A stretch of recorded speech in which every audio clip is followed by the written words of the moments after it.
குமாரிஸ் டியூஷனுக்கு உங்களை அன்போடு வரவேற்கிறேன். இன்றைக்கி டியூஷனில் நம்ம என்ன பார்க்க போகிறோன்னா புவியியல் குறியீடு. இதுதான் நம்ம பார்க்க போகிறோம். புவியியல் குறியீடு இது பார்த்திங்கன்னா 10ஆம் வகுப்பில் நமக்கு சோசியல் சயின்ஸ் சமூக அறிவியல் பாடத்தில் உள்ளது. 10ஆம் வகுப்பு புக்கு வந்து நம்ம நல்லா படிக்கக்கூடிய புக்கு, நல்லா படிச்சுட்டு போகக்கூடிய புக்குகள். இதில் நிறையா பார்த்திங்கன்னா நிறையா தகவல்கள் உள்ளது. இது பார்த்திங்கன்னா தமிழ்நாடு மானிட புவியியல் அப்படிங்கிற பாடத்தில் இருக்கக்கூடிய புவியியல் குறியீடு. இதில் இந்த பாடத்தை பார்க்கலாம். இப்போ பாருங்கள், இதில் பார்த்திங்கன்னா புவியியல் குறியீடு அப்படிங்கிறது என்ன அப்படின்னா, புவியியல் குறியீடு அப்படிங்கிறது என்னென்னா ஒரு குறிப்பிட்ட புவியியல் பிரதேசத்தில் தயாரிக்கப்படும் பொருள்களின் மீது பயன்படுத்தப்படும் குறிப்பாகும். அதுதான் என்ன சொல்கிறோம், புவியியல் குறியீடுன்னு சொல்கிறோம். இது பார்த்திங்கன்னா உற்பத்தி செய்யும் உரிமையாளர்களுக்கு உரிமைகள் மற்றும் பாதுகாப்பை வழங்கக்கூடியதான் இந்த புவியியல் குறியீடு. இதில் பார்த்திங்கன்னா ஒரு டேபிள் காலத்தில் சில முக்கிய புவியியல் குறியீடுகள்னு கொடுத்துருக்காங்க. இதை வந்து நல்லா தரவாக படிச்சுக்கலாம். இப்போ பாருங்கள், இடம் கொடுத்துருக்காங்க. இது வந்து உற்பத்தி பொருட்கள். இப்போ ஆரணி அப்படின்னா நமக்கு தெரியும், ஆரணி பட்டு, காஞ்சிபுரம் பட்டு. ரெண்டு ஊர்லேயுமே எது உற்பத்தி பொருள்னா பட்டு தான். ஆரணி பட்டு, காஞ்சிபுரம் பட்டு. அடுத்து பார்த்திங்கன்னா கோயம்புத்தூரில் பார்த்திங்கன்னா மாவு அரைக்கும் இயந்திரம் கோராப்பட்டு சேலை. கோயம்புத்தூர் கோவர் தான் கோராப்பட்டு, சரியா? அப்போ கோயம்புத்தூரில் உற்பத்தி பொருள் என்ன அப்படின்னா மாவு அரைக்கும் இயந்திரம் கோராப்பட்டு சேலை. இது கோயம்புத்தூரில். அடுத்து பார்த்திங்கன்னா நமக்கு தஞ்சாவூர்னு வர்றப்போ நமக்கு ஓவியங்கள், அப்புறம் கலைநயமிக்க தட்டுக்கள். அடுத்து பார்த்திங்கன்னா தலையாட்டி பொம்மை, தஞ்சாவூர் தலையாட்டி பொம்மைகள் சொல்லுவோம்ல, வீணை. இதெல்லாம் வந்து தஞ்சாவூரில் உற்பத்தி செய்யக்கூடிய பொருட்கள். என்னென்னது? ஓவியங்கள், கலைநயமிக்க தட்டுக்கள், அப்புறம் தலையாட்டி பொம்மைகள், வீணை. 4 பொருள் கொடுத்துருக்காங்க. இது வந்து தஞ்சாவூரில் நமக்கு உற்பத்தி செய்யக்கூடிய பொருள். அடுத்து பார்த்திங்கன்னா நாகர்கோவிலில் பார்த்திங்கன்னா கோயில் நகைகள் வந்து அதிகமாக உற்பத்தி செய்யக்கூடிய இடமாக விளங்குவது தான் நாகர்கோவில். அப்போ நாகர்கோவிலில் பார்த்திங்கன்னா கோயில் நகைகள். அடுத்து பார்த்திங்கன்னா ஈரோடு நமக்கு தெரியும் மஞ்சள். ஈரோடுன்னா நமக்கு என்னது? மஞ்சள் அதிகமாக உற்பத்தி செய்யக்கூடிய இடம். அடுத்து பார்த்திங்கன்னா சேலத்தில் வந்து வெண்பட்டு. நம்ம ஆரணிலையும் காஞ்சிபுரத்துலேயும் வெறும் பட்டு தான் பார்த்தோம்.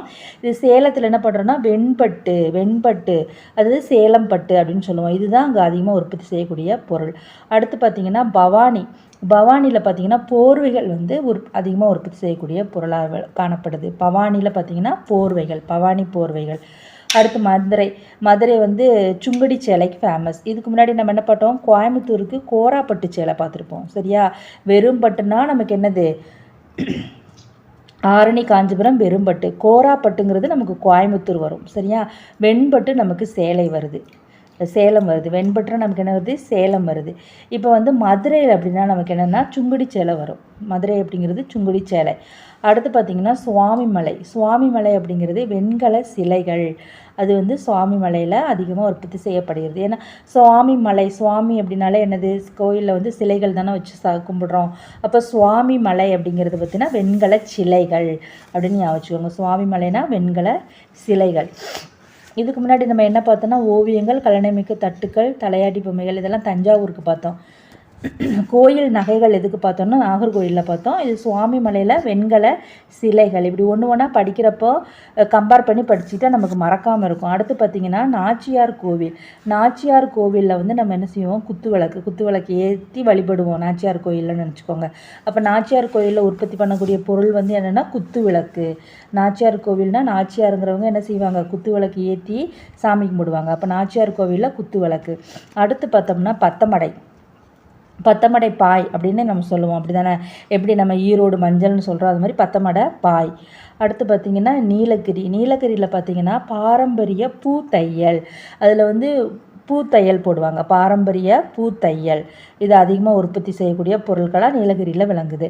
அடுத்து பார்த்திங்கன்னா நமக்கு மகாபலிபுரம்னாலே என்னது? நமக்கு சிற்பங்கள் தான், சரியா? மகாபலிபுரத்தில் நமக்கு இருக்கக்கூடியது வந்து கற்சிற்பங்கள் அப்படின்னு போட்டிருக்காங்க, சரியா?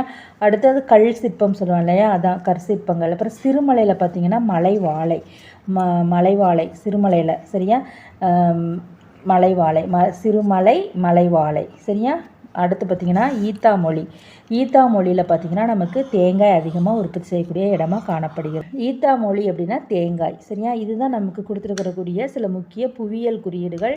இது வந்து ரொம்ப ரொம்ப முக்கியம். இது வந்து அதாவது மேட்ச் ஷீட்டில் கேட்கலாம், அல்லது இந்த மாதிரி இதோட புவிசார் குறியீடு என்னன்னு கேட்கலாம். அதனால் இந்த டேபிள் வந்து நம்ம நல்லா படிச்சுட்டு எக்ஸாமுக்கு போகக்கூடிய டேபிள். இதோட இந்த வீடியோ முடியுது. இந்த வீடியோ உங்களுக்கு பிடிச்சிருந்தா குமாரிஸ் டியூஷன் சேனலை சப்ஸ்கிரைப் பண்ணுங்கள். மீண்டும் அடுத்த வீடியோவில் சந்திக்கலாம். நன்றி.